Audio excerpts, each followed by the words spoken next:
Ang tukso ay hindi kasalanan.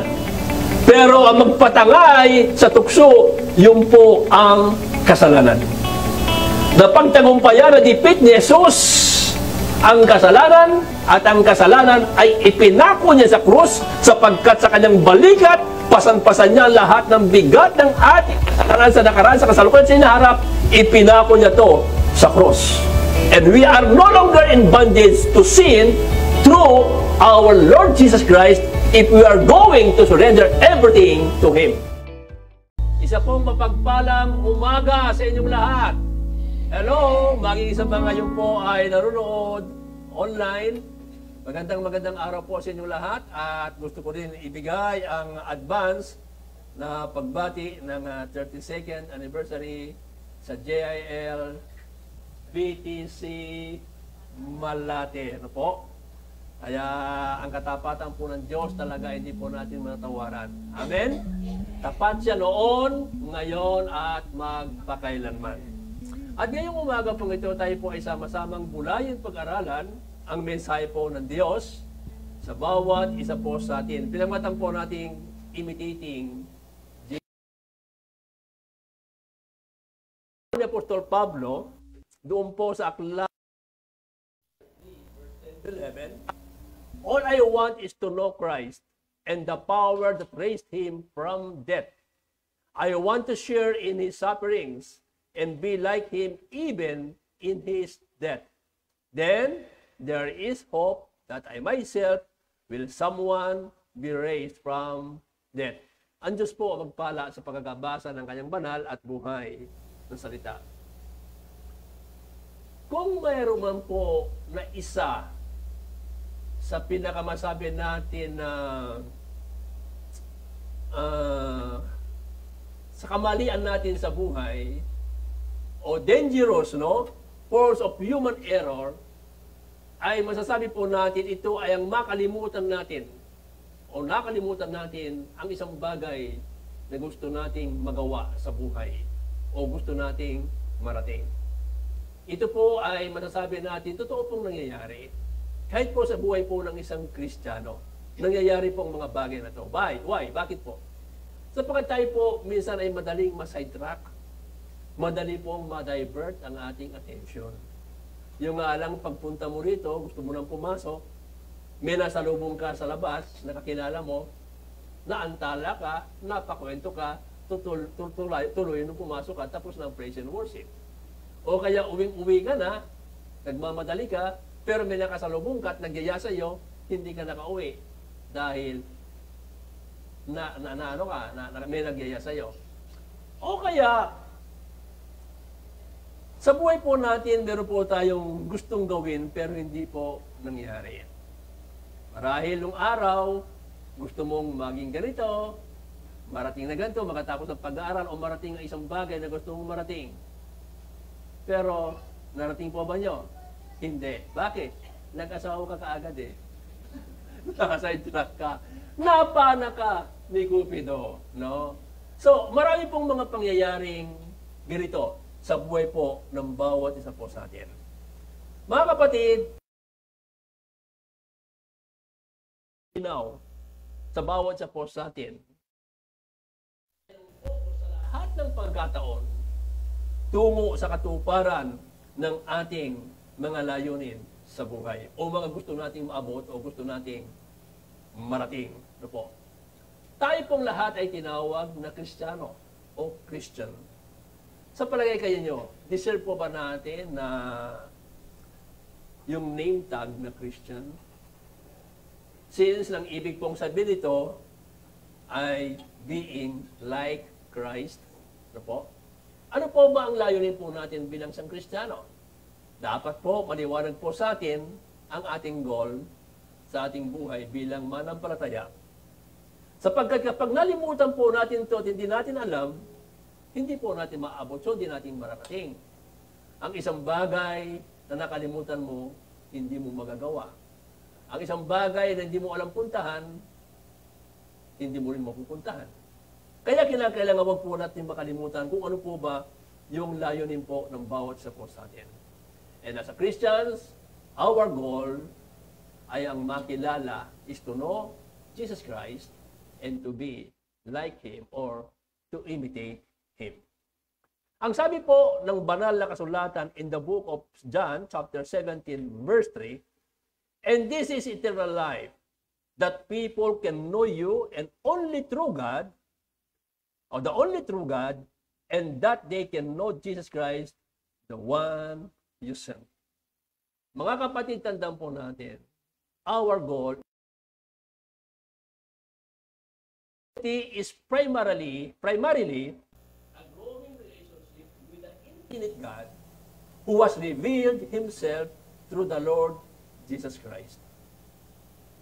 Kung totoo po tayong Kristiyano, dapat kilala mo si Kristo personally. Kung hindi mo kilala si Yesu Kristo personally, hindi ka totoong Kristiyano. Hindi natin malalaman o ibig sabihin, hindi po sapat na malaman lamang natin ang patungkol sa Panginoon. Kinakailangan kilala natin siya. Ulitin ko, hindi lamang po sapat na alam natin ang mga bagay tungkol sa Kanya, mahalaga po na kilala natin siya. Becoming a Christian, kinakailangan malaman mo ang mga bagay-bagay tungkol kay Kristo. Dapat mong malaman ang Kanyang pagka-Diyos at ang Kanyang pagkatao. Sapagkat si Jesus ay Diyos na totoo at tao ring totoo. Katulad ng sinabi ng John chapter 1 verse 1. Sa pasimula ay salita, at ang salita ay sumasa Diyos, at ang salita ay Diyos.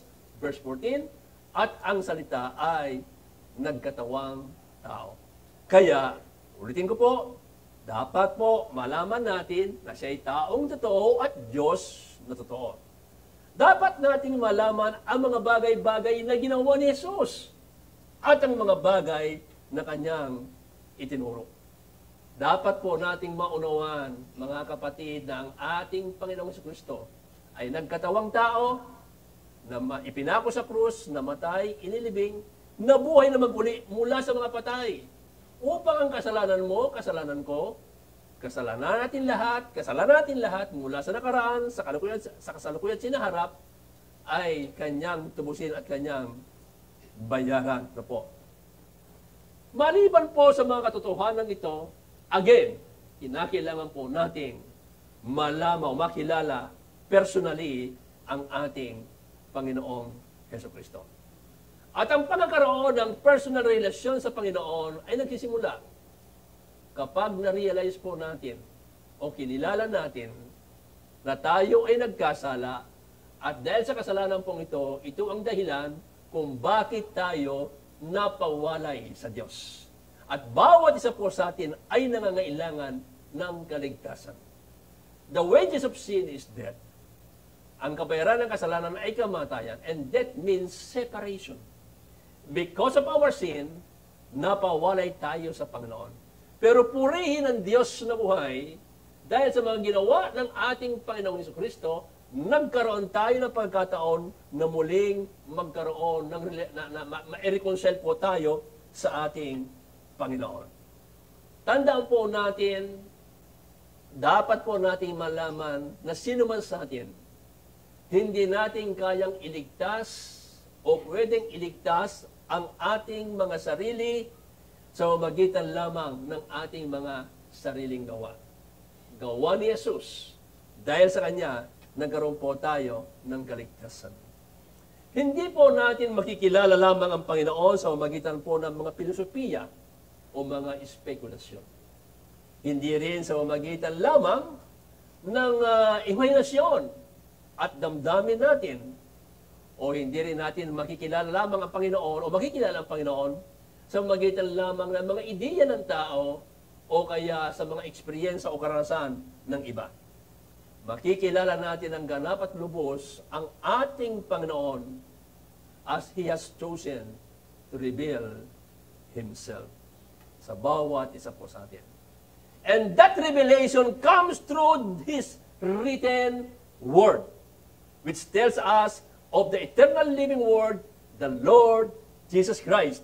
As the Bible tells us in the book of Hebrews chapter 1, verse 1 to 3, let me read. In the past, God spoke to our people through the prophets. He spoke to them many times and in many different ways. And now, in these last days, God has spoken to us again through His Son. So, through His Son, He made the whole world through His Son, and He has chosen His Son to have all things. The Son shows the glory of God. He is a perfect copy of God's nature, and He holds everything together by His powerful command.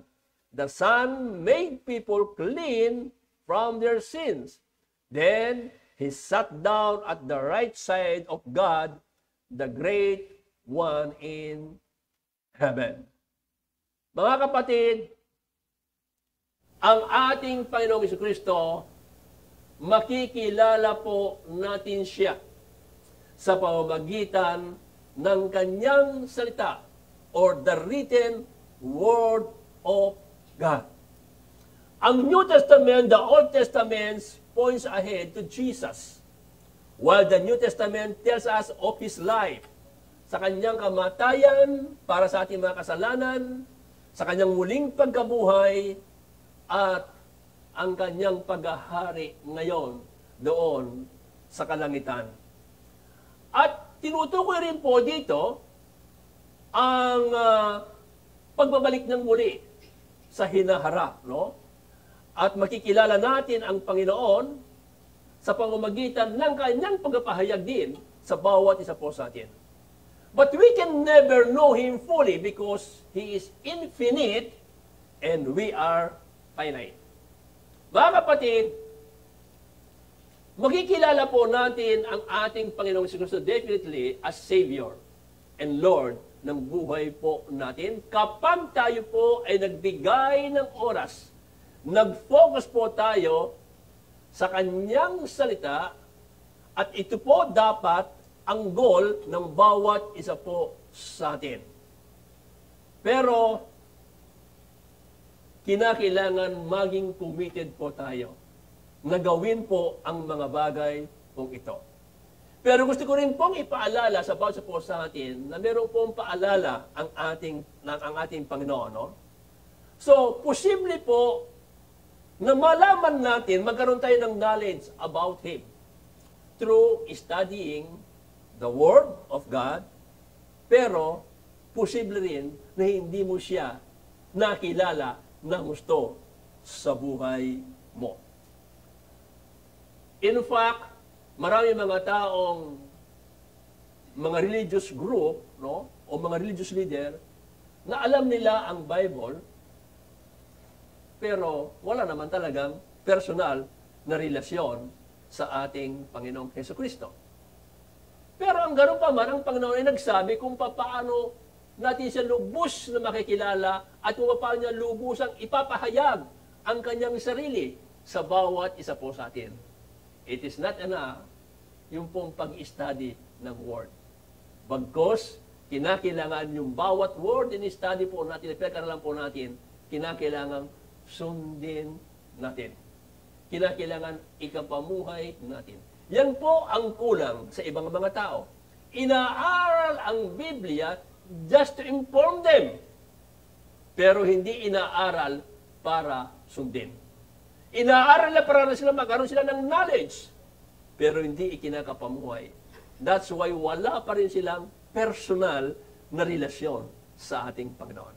Pero ang sabi ng ating Panginoon Jesucristo, kapag ang Kanyang salita ay inaral natin at sinunod natin, doon siya magpapahayag ng gusto at ipapakilala niya ng gusto ang Kanyang sarili sa bawat isa po sa atin. Let me read John 14:21. Those who really love me are the ones who not only know my commandments, but also obey them. Ang tunay nagmamahal sa akin, sabi ni Jesus, hindi lamang alam ang aking salita o ang aking mga utos, bagkos ito ay kanilang sinusunod. Ang mga sumunod talata ito, sabi dito, my Father will love such people. and I will love them. Maganda yung uli. And I will make myself known to them. I will make myself known to them. Ibig po sabihin, ipapahayag, ipapakilala, i-reveal ng Panginoon ang kanyang sarili sa atin kapag ang kanyang salita ay inalam natin at sinunod natin. Kaya magtataka tayo, merong mga tao na alam ang Biblia, sasabihin, basa sa gantong mga talata, eksakto, no? Pero walang pagbabago sa buhay. Walang personal relationship sa Panginoon. Why? Sapagkat hindi nila sinunod ang salita ng Panginoon ng buhay. Mga kapatid, our goal as a Christian to know the Lord Jesus Christ. Not only to know Him, but to imitate Him. To be like the Lord Jesus Christ. Kapag nagsimula po tayong nakipag-isa kay Kristo, itinalagan natin ang buhay po natin sa Kanya, definitely, magkakaroon po ng pagbabago sa buhay po natin. Maliwanag na sinabi po ng 2 Corinthians chapter 5 verse 17, if anyone is in Christ, he is a new creation. The old has gone and the new has come. Mawawala yung dating si ikaw. Si ikaw na pasaway at ngayon ay magiging si ikaw na isang mabait. Dahil ikaw ay binago na ng ating Panginoon. Hindi ka na katulad ng dati. Balikan ko yung Philippians chapter 3, verse 10 to 11. NIV version.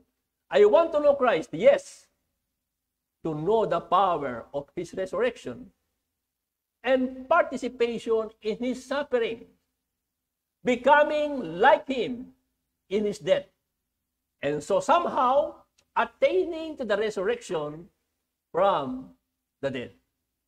Mga kapatid, sa mga talatang binasa natin ay nakapaloob ang mga gagawin at pagbabago sa pagkakilala kay Jesucristo.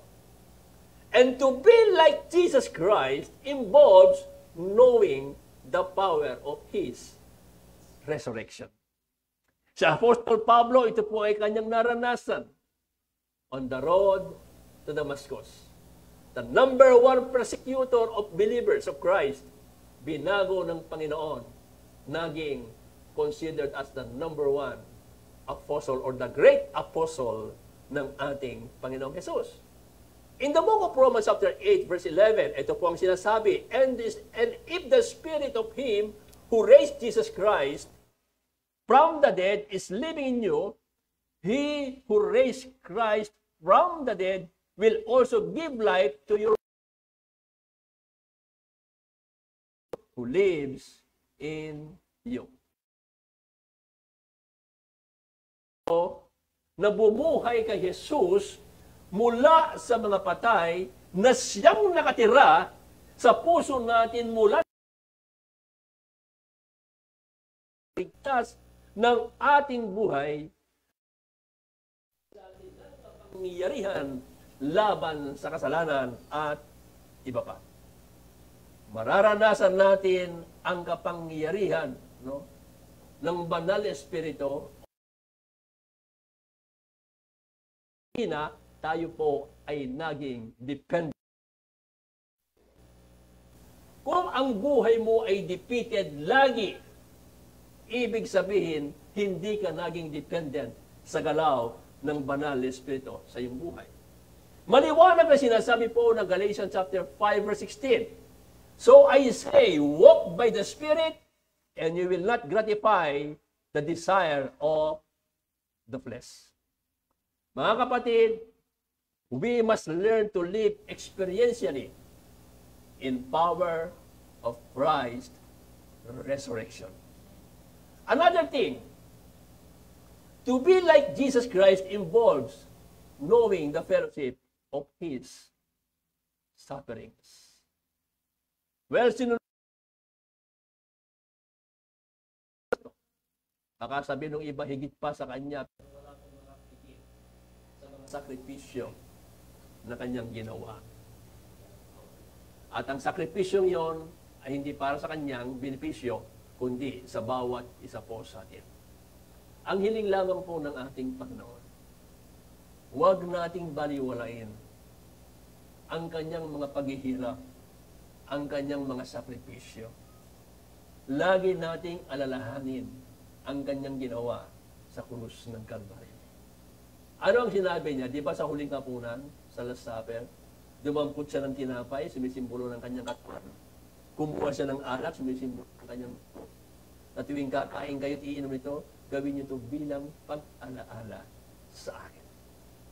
So, hindi man natin matumbasan ang mga sufferings na ginawa ni Jesus Cristo, pero kinakailangan alalahanin natin lagi ang kanyang mga paghihirap. Huwag nating sayangin o baliwalain ang ginawa niyang pagkasakripisyo sa bawat isa po sa atin. Sa atin pong mga magulang, gusto po natin pahalagahan din ang ating mga anak. Ang mga sakripisyo po natin mas para sa pagpalaki sa kanila, para sa pag-aaral sa kanila, sa pagbigay ng magandang kinabukasan. Pag binaliwala nila, nasasaktan po tayo. Same thing with God. Huwag po natin baliwalain ang hirap at sakripisyo na inialat ginawa ng ating Panginoong Kristo para po sa bawat isa po sa atin. Natural po na may mga sakripisyo rin po tayong madaranasan sa mundo ito. Yung mga trials po natin. Pero huwag niyong tratuhin na ang mga bagay po yan ay parusa o anuman. Tratuhin po natin, yan ay makakatulong sa ating buhay Kristiyano. Yan po ay nagsisilbing bitamina ng iyong pagiging Kristiyano. Problems, trials, persecution, vitamin PTP na nakapagpapatatag sa ating pananampalataya. Amen?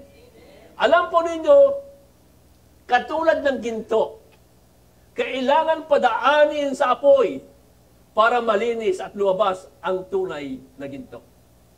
Ginagamit ng Diyos ang mga sufferings para po ma-purify po ang bawat isa po sa atin at makita ang isang makinang na Kristiyano.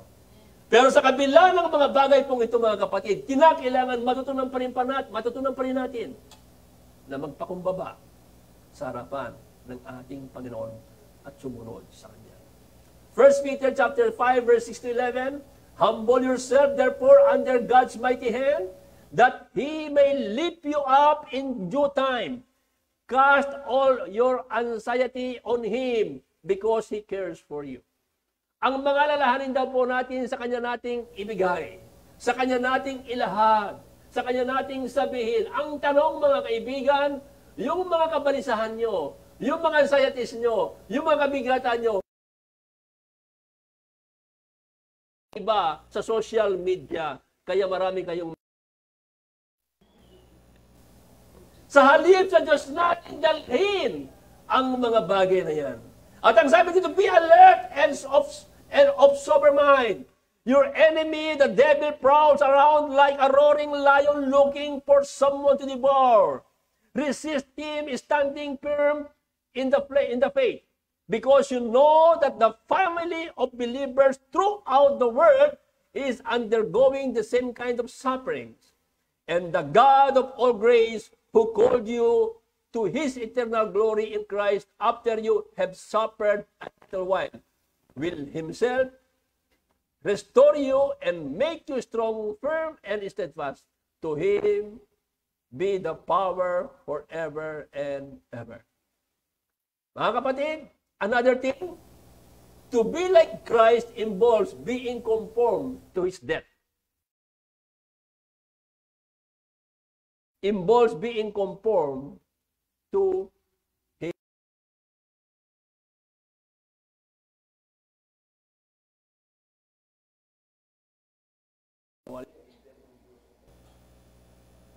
sabihin, kinakailangan tayo po mamatay na sa kasalanan. death means separation. Pag isang tao ay napatay, ibig sabihin, umalis na, humiwalay na yung kanyang soul and spirit sa kanyang body. Kaya patay, humiwalay. Tayo dapat mamatay na rin. Sabi mo sa katabi, mamatay ka na sana. Sa kasalanan!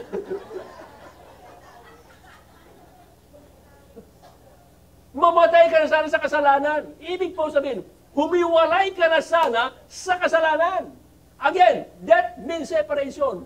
Humiwalay na tayo sa kasalanan. Ibig sabihin, tumigil na tayo sa paggawa ng kasalanan. Amen? Sabi po ng Galatians chapter 2, verse 20. Ano ang sabi ni Pablo? I have been crucified with Christ and I no longer live, but Christ lives in me. The life I now live in the body, I live by faith in the Son of God, who loved me and gave Himself for me. Ipinako na ni Pablo ang kanyang sarili na kasama ni Kristo. Ibig sabihin, he considered himself dead to sin. Patay na sa kasalanan, hiwalay na sa kasalanan, at kung siya'y nabubuhay man, nabubuhay lamang siya, hindi para kung kanino pa man. Hindi para sa kanyang sarili, kung hindi para kay Kristo. Colossians chapter 3, verse 5. Put to death, therefore, whatever belongs to your earthly nature, put to death. No? Therefore, whatever belongs to your earthly nature, impurity, lust, evil desires. So, put to death raw dapat ang mga bagay ito. Patayin natin mga bagay ito. Ibig sabihin, humiwalay na tayo sa mga bagay ito. Mga bagay na ito. At ang sabi ng Romans 8:13, for if you live according to the flesh, you will die. But if by the Spirit you put to death the misdeeds of the body, you will live. Mga kapatid, nais po ng Panginoon sa lahat ng mga nagsasabing kumikilala at nakakilala sa Kanya. Talikuran na natin ang mga bagay na ito. We must deny ourselves. Luke 9:23. Then He said to them all, whoever wants to be my disciple must deny themselves and take up their cross daily and follow. Another thing to be like Christ, to be like Jesus Christ will be fulfilled in the resurrection from the dead. Philippians chapter 3 verse 11, and so somehow attaining to the resurrection from the dead. Time will come at the rapture of the church, at the coming of the Lord Jesus Christ, lahat po ay bubuhayin naman uli ng Panginoon yung mga naunang namatay at tayo pong lahat ay babaguhin po ng ating Panginoon. Na magkakaroon po tayo ng tinatawag na glorified body, kung anong katawan meron si Kristo rin siya muling mabuhay, the same body na ibibigay po sa bawat isa po sa atin. Tandaan natin, our goal as a Christian, as a believers of Christ, to know Him and to be like Him. Makilala si Kristo at makatulad ni Kristo. Amen po ba? Ang tanong, how? How to imitate Jesus Christ? Mga kapatid, to be Christ-like is the highest goal of every believers. It is to be identified with Christ. And to imitate Christ, we must conquer sin, deny self, destroy the devil's work, and delight in surrender and in sacrifice to Jesus every day. Conquer sin. Hebrews chapter 4, verse 15, ang sabi ganito, Jesus, our high priest, is able to understand our weaknesses. When Jesus lived on earth, He was tempted tempted in every way, he was tempted in the same ways we are tempted, but he never sinned. Si Jesus daw po, tinukso din, pero hindi nagpatukso. Kung mababasa po natin ang John chapter 4, pero ang laging sagot niya, it is, hindi siya naisahan ni Satanas. Napagtagumpayan po niya ang kasalanan. Ang tukso ay hindi kasalanan. Pero ang magpatangay sa tukso, yun po ang kasalanan. Napagtagumpayan na dipit ni Jesus ang kasalanan, at ang kasalanan ay ipinako niya sa krus sapagkat sa kanyang balikat, pasan-pasan niya lahat ng bigat ng ating kasalanan sa nakaraan, sa kasalukuyan sa hinaharap, ipinako niya to sa krus. And we are no longer in bondage to sin through our Lord Jesus Christ if we are going to surrender everything to Him.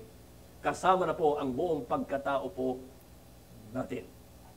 Pero, kapag kayo patuloy na bumuhay sa kasalanan, you are still in bondage of sin. Pero purihin po ang Panginoon dahil sa kanyang biyaya at habag sa atin.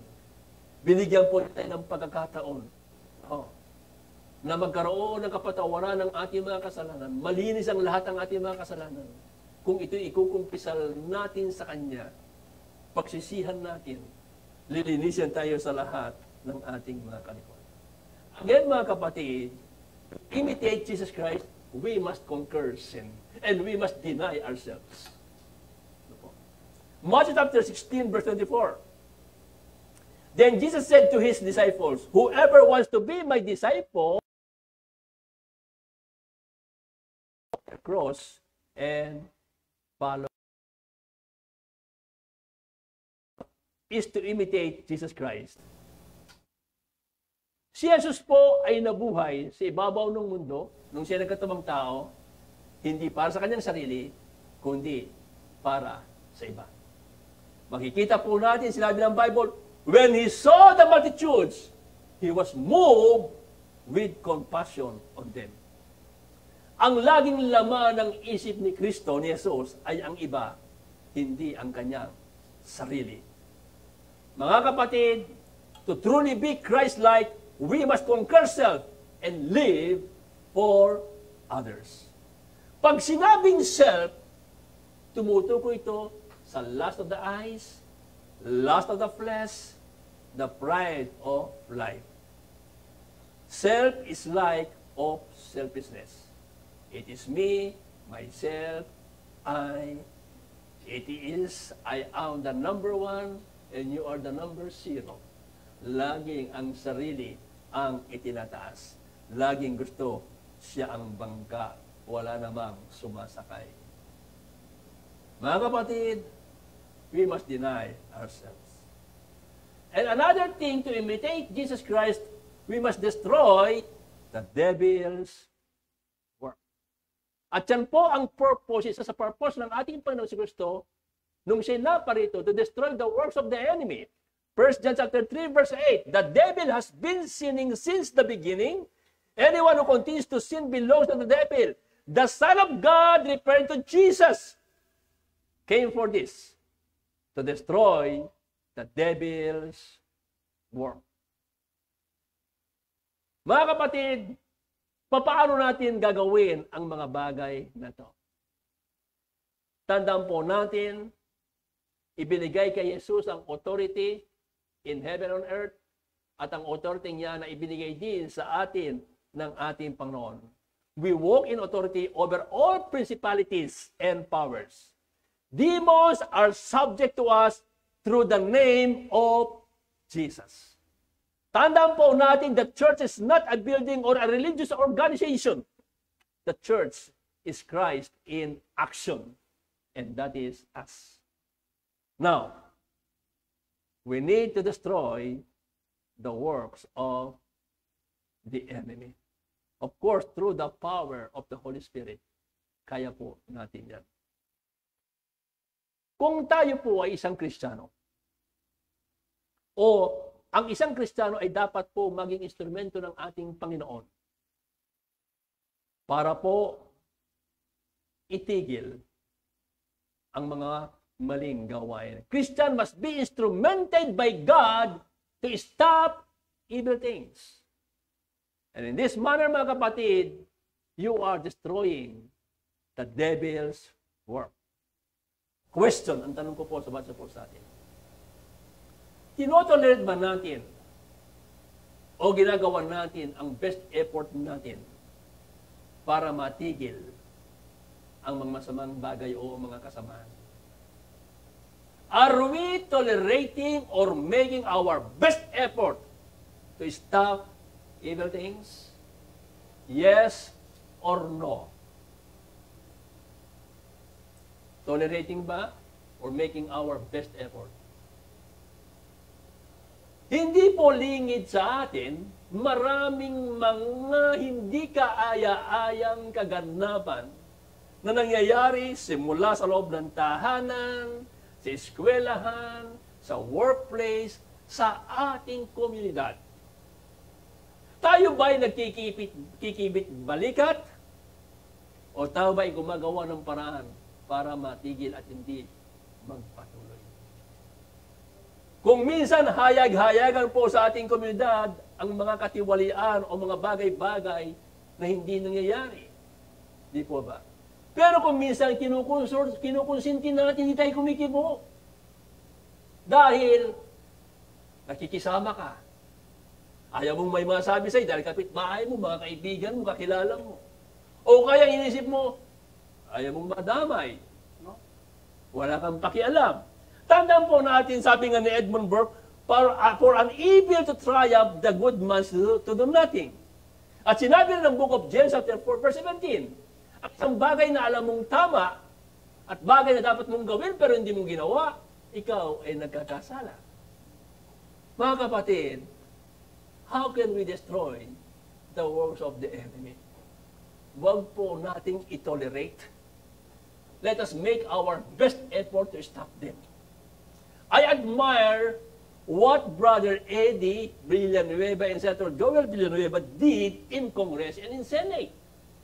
They are making their best effort to stop or harangin yung mga evil bills or evil-inspired bills like SOGI, like absolute divorce.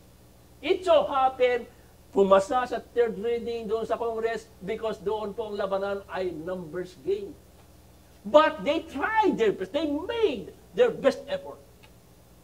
At dito po isang parampong ito na masasabi po natin, we are destroying the works of the enemy. Pero kung minsan po sa maliit na komunidad na kinabibilangan po natin, sa trabaho, alam mo na nagkukurap yung mga kasamahan mo. Hindi mo pa sinasabi. Baka malaman. Maraming paraan para masabi mo na hindi ka makikilala. Di po ba? Nagwawalan. Kibo po tayo. Sa komunidad, harap-harap ang kuminsan sa ibang lugar. No? Alam mo na kung sino yung mga tulad dyan, kung sino yung mga gumagamit dyan. Pero hindi ka gumagawa, hindi ka kumikilos, hindi ka nagre-report. Kaya nagpapatuloy ang kasamaan. Ang mga pangyayari sa ating bayan, pangyayari sa ating komunidad, hindi yan naganap sa loob lamang ng 24 oras. Yan ay unti-unti dahil tinolerate ng mga nauna hanggang sa ating kapanahunan, tinolerate ng marami. Mga kapatid, to imitate Christ, we must destroy the devil's work, like what Jesus did.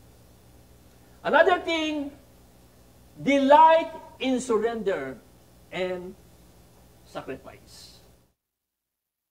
Isa po sa naging paborito kong verse when it comes to commitment ay ang sinabi ni Jesus sa John chapter 4, verse 34. Ang kwento ito, tanghali na, kinakailangan man ng halian sila, naghanap sila ng mabibilan, makukuha ng pagkain.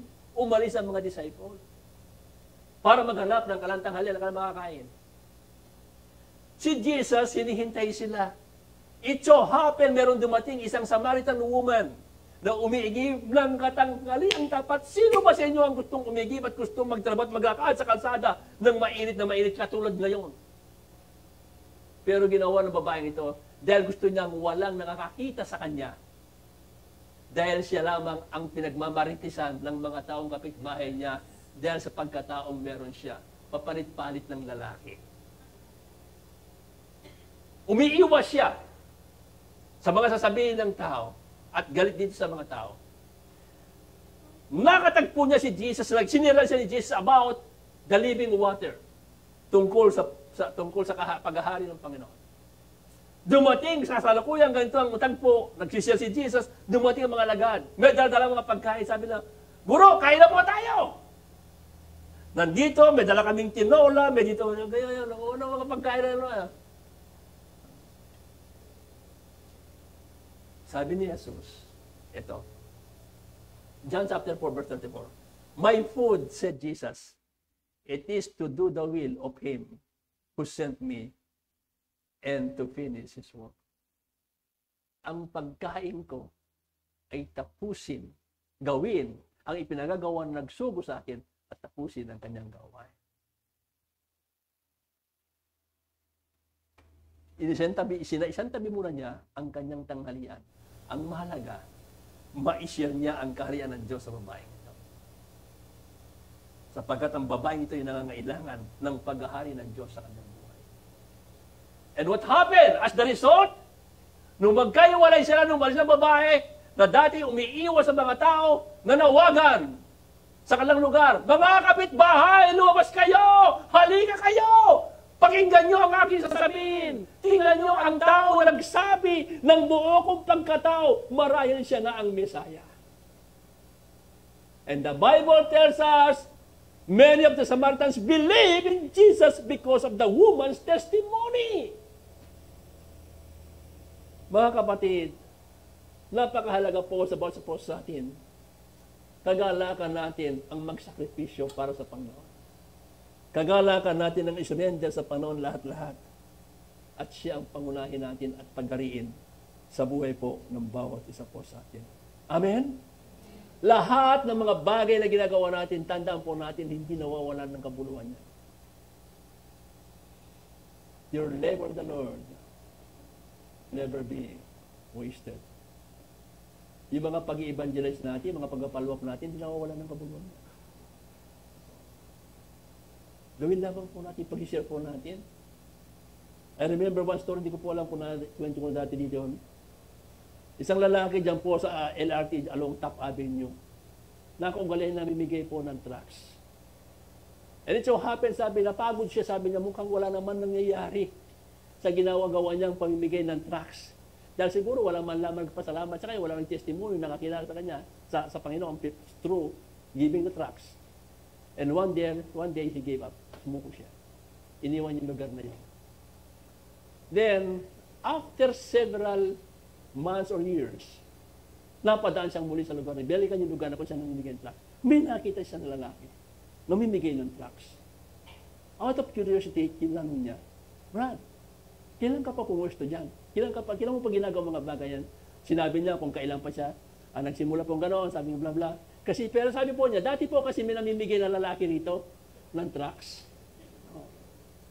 Isa po ako sa mga nabigyan. Dahil po doon, sabing ganoon, nakakilala ko sa Panginoon.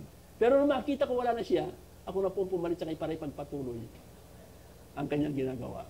Without knowing na yung lalaki niya nagbigay sa kanya. And then pag alis niya, napaiyak siya. Sabi niya, hindi pala nawalan ng kabuluhan ang kanyang ginawa.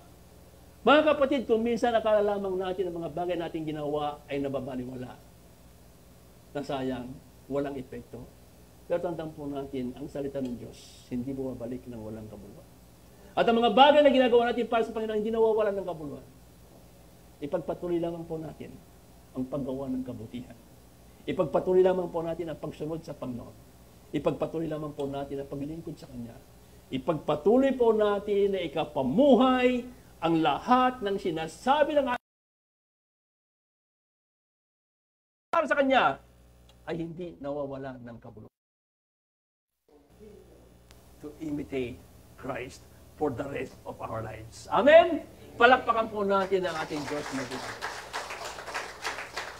Ano man ang pagsubok, ano man ang mangyayari, ano man ang dumating sa buhay nyo, continue to imitate Christ.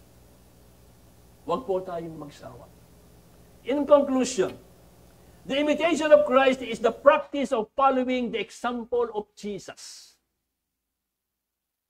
Ito po ay pagsunod sa halimbawa na ginawa ng ating Panginoong Jesucristo.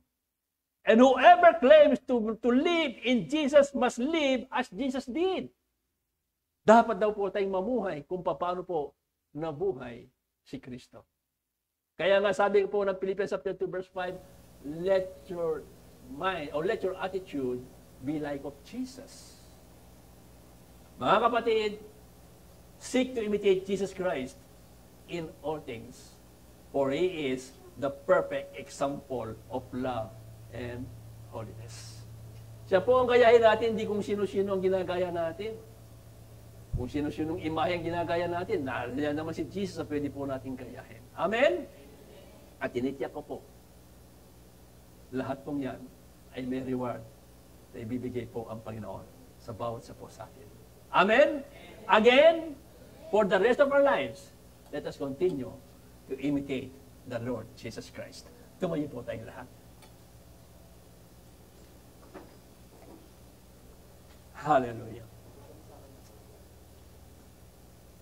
Tayo po ay umawit ng isang awit sa Panginoon. Bago po tayo mananalangin, it is God's will for us, for every one of us, to surrender everything to Him and to imitate Him. Our goal must be to know Jesus Christ and to be like Him. Hallelujah.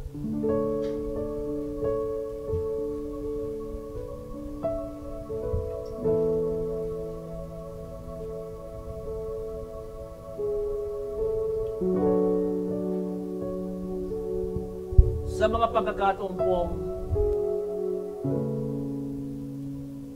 ng buhay natin, may mga pagkakataon pong nasa sidetrack tayo. Nata-divert ang ating focus, ang ating attention. Kaya mga goal po natin, minsan hindi nangyayari. And our goal as a Christian, to know Him and to be like Him, kung minsan hindi po nakakaroon ng katuparan. But it's not too late, mga kapatid, for us para i-correct, ituwid ang ating mga pagkukulang, ituwid ang ating mga pagkamali. And today, now, is the best time to correct everything and to surrender to Him everything. Mawit po tayo naman. Hallelujah.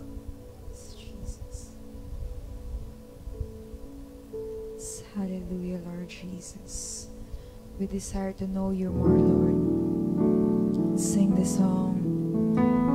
This is my desire, to know Yes, Lord. you, Lord, with all my heart I worship you,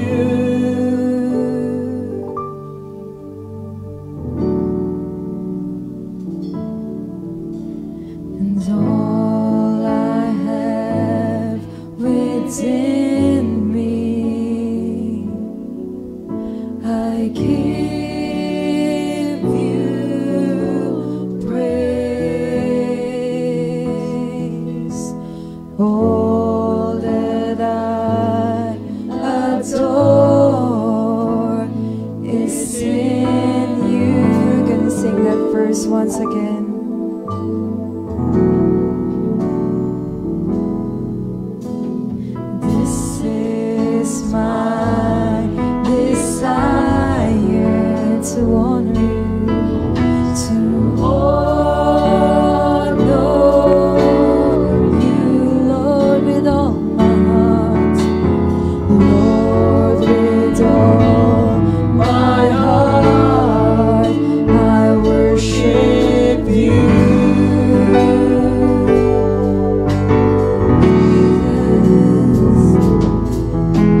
And all I have within me, I give you all that I adore. Adore is in you.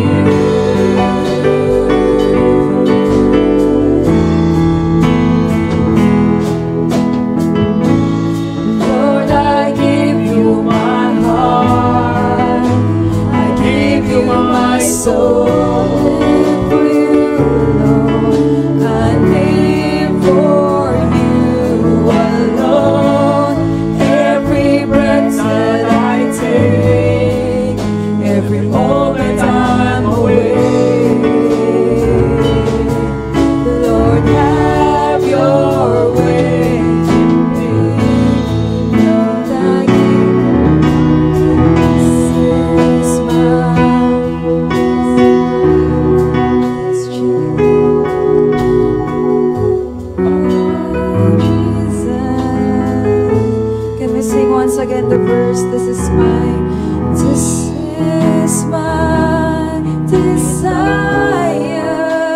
desire to honor you. Yes, Lord.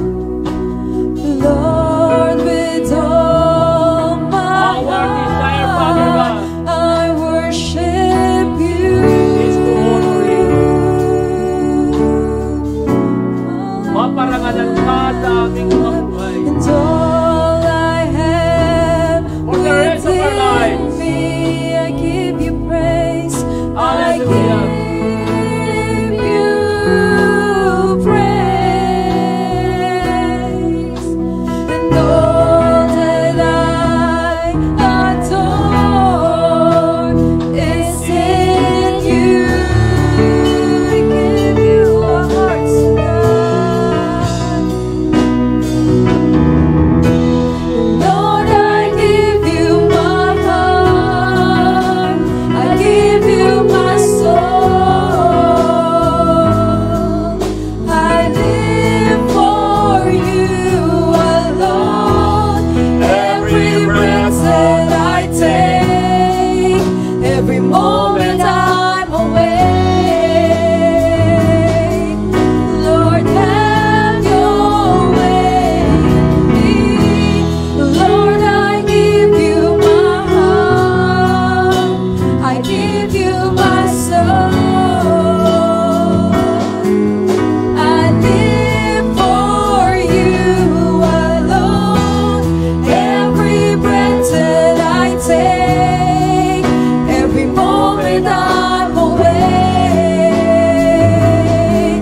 Lord, have your way in me. Lord, I give you my heart. Panginoon, I give buong puso po namin pinagkakatiwala at ibinibigay sa iyo ang aming buhay. Ang aming puso. Kilala mo ang bawat individual, ang buo naming pagkatao. Alam mo ang aming mga kamalian sa buhay. Alam mo po ang aming mga kasalanan. Inaamin po namin to sa iyong harapan, O Diyos, at kami po ay humihingi ng tawad sa bawat kamalian, sa bawat kasalanang nagawa namin, sinadya man o hindi. Panginoon, we want to know you, we want to be like you, O God. At ang tanging paraan para mangyari ang lahat ng ito, we need to surrender everything to you. In the name of Jesus.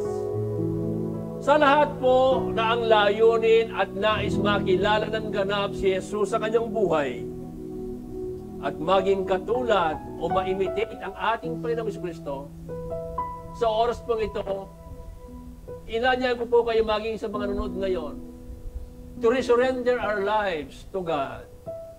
isuko sa Kanya lahat-lahat sa ating buhay. Sabihin natin ng buong puso at may panampalatayang panalangin ito. Dakilang Diyos na makapangyarihan sa lahat. Sa pangalan ng bugtong mong anak na si Jesus, at sa gabay ng iyong banal na Espiritu, buong puso kong iniaalay sa iyo ang aking buhay. At ako'y nagsisisi, humihingi ng tawad sa lahat ng aking mga kamalian, kasalanan, sinadya man o hindi, patawarin mo ako. Panginoong Jesus, ang buhay ko ay pagharian mo. Tulungan mo po ako.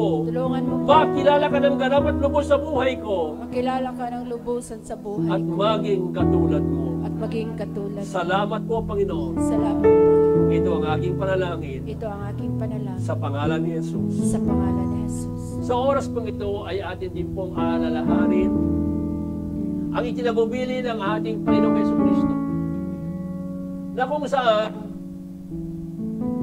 kasama ang kanyang mga alagad doon po sa huling hapunan, dumampot siya ng tinapay at ang alak na sumisimbolo ng kanyang katawan at sumisimbolo ng kanyang banal na tubo. At ang kanyang sinabi sa kanila, tuwing kayo'y gagain ito at iinom, gawin niyo to bilang pag-alaala sa akin. Wala hong pinakadakilang sakripisyo na nangyayari na ganap sa ibabaw ng mundo maliban sa sakripisyo po ng ating Panginoong Jesucristo. Ito ay ginawa niya hindi para sa kanyang sarili. Ito po ay ginawa niya para po sa bawat isa po sa atin. Ang ating mga kasalanan na hindi natin kayang bayaran tubusin sa kamay ng Diyos, siyang umako. Siya ang nagbayad. Siya ang tumubos. Upang sa gayon, ikaw at ako, na dapat ay mapahamak doon sa dagat-dagatang apoy ng impyerno bilang kapayaran ng ating mga kasalanan, ay magkaroon ng pagkakataong matanggap natin ang kapatawaran ng ating mga kasalanan at magkaroon tayo ng kaligtasan bigay ng ating Panginoon. Narito, Panginoon, ang mga communion elements, ang tinapay na sumisimbolo na iyong katawan at ang fruit of the vine na sumisimbolo na banal na tubo. Basbasan mo ito at pagpalain, Panginoon, na habang kinakain namin at iniinom, we ask, Father God, that the full benefits of the cross of Calvary ay maranasan naming lahat. Sa pangalan ni Jesus po ang aming panalangin. Amen. Amen.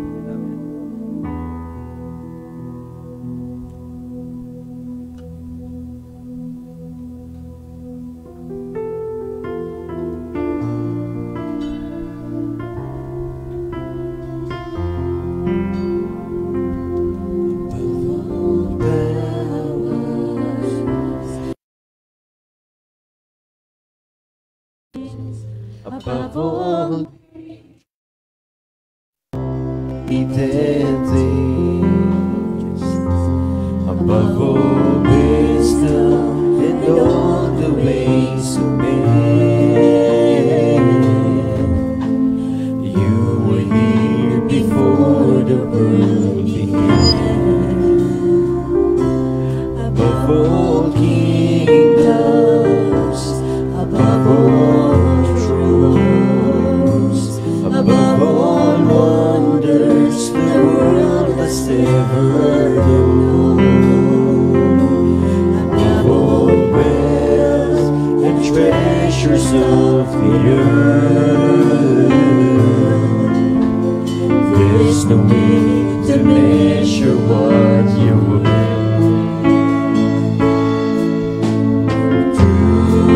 Crucified behind the throne, he lived to die, rejected and alone, like a rose trampled on the ground. You took the fall and thought of me above all. Itaas po natin ang tinapay na ating hawak. Tangan namin, Panginoon, sa aming mga kamay, ang tinapay na sumisimbolo na iyong katawan. katawan na bugbog, nasugatan, ipinako sa krus, para bayaran ang kasalanan namin na hindi namin kayang bayaran at tubusin sa iyong mga kamay. Ang dalangin namin habang ito'y kinakain namin, ay patuloy namin maranasan ang buong benepisyo ng krus ng Kalbaryo. Na sino man sa aming kalagitnaan ang mayroong taglay na karamdaman sa kanyang katawan, anumang uri ng karamdaman, lahat ng ito ay pinapaalis namin sa pangalan ni Jesus at sa kapangyarihan ng dugo ni Jesus. Tanggalin po, Panginoon, ang mga karamdaman namin at ang kagalingan ay aming idinideklara sa katawan ng bawat isa. In the name of Jesus Christ of Nazareth and by the power of the blood of Jesus, by the power of the Holy Spirit, tanggapin niyo ang himala ng kagalingan na ibinigay ng ating Panginoong Kristo. By the stripes of Jesus, we were healed. Panginoon, inangkin po namin ang iyong pangako na kami pinagaling mo sa pamamagitan ng iyong mga sugat. At kung mayroon man, Panginoon, sa aming kalagitnaan na dumadaan ng matinding pagsubok sa buhay, mga problema, bigyan mo kami ng kalakasan upang ito pagtagumpayan namin, Panginoon. Ipagkaroon mo po ang solusyon. Sa mga nangangailangan, i-provide mo, Lord, ang mga pangailangan namin. Sa iyo po nagmumula ang lahat ng aming mga provision, Panginoon. And you can supply all our needs katulad ng iyong ipinangako. Sapagkat ang basihan, Panginoon, ang supply sa amin ay hindi ayon sa ekonomiya ng bayan, kundi ayon, Panginoon, sa economic condition in heaven. You own the heavens and the earth, Father God. Supply the needs of your people. Salamat po, Panginoon. At inaangkin po namin, O Diyos, na kung anuman ang kondisyon, kalagayan ng bawat sa puso sa amin ngayong araw po ito, oras po ito, kami po, Panginoon, ay kakatagpuin mo. At tinatagpo mo na. At ito po inaangkin na namin sa pangalan ni Jesus. Sabay-sabay po natin kainan tinapay.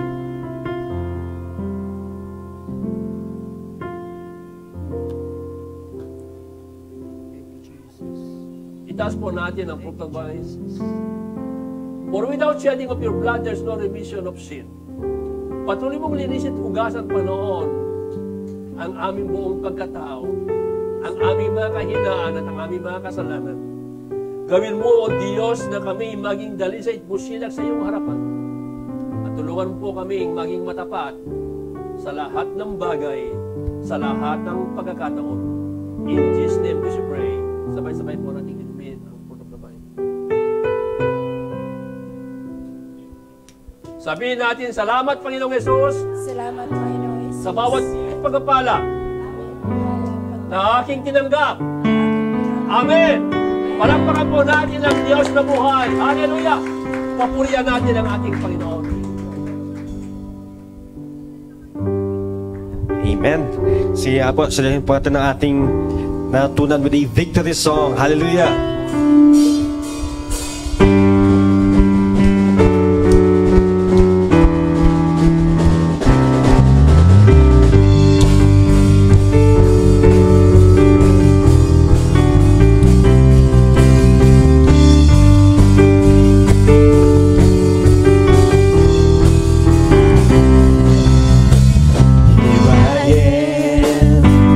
Come to find you. Here I am to see your grace, To bring to you an offering. to bring to you an offering. I have to ask myself one thing. Now how can I do anything but praise? I praise you. You are God.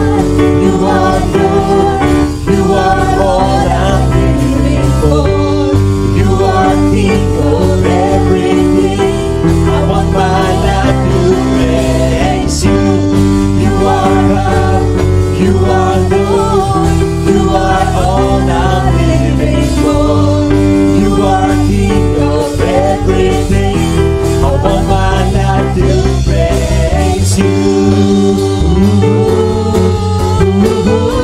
I want my life to praise you.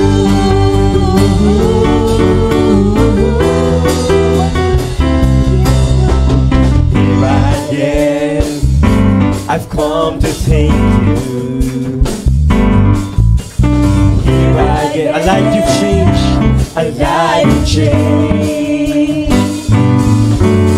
Because you gave your life for me, your son was crucified for me. Now how can I do anything but praise? Say I praise, I praise. You are God, you are Lord, you are all I'm living for. You are King of everything, I want my life to praise you. You are God, you are Lord, you are all I'm living for. You are King of everything, I want my people of God, let's say you are God, you are Lord, you are all I'm living for. You are King of everything, I want my life to Isa to po. praise you. You are God, you are Lord, you are all I'm living for. You are King of everything, I want my life to praise you. You are God, you are Lord, you are all I'm living for. You are King of everything, I want my life to praise you. I want my life to praise you. I want my life to praise you. I want my life to praise you. I want my life to praise you. Sige pa, malakas mong palakpak para sa aming Diyos. Hallelujah. Amen. Tayo po'y makakaupo na. Darako po tayo sa ating oras ng pagbibigay. Are we all blessed? Amen. Indeed, we are all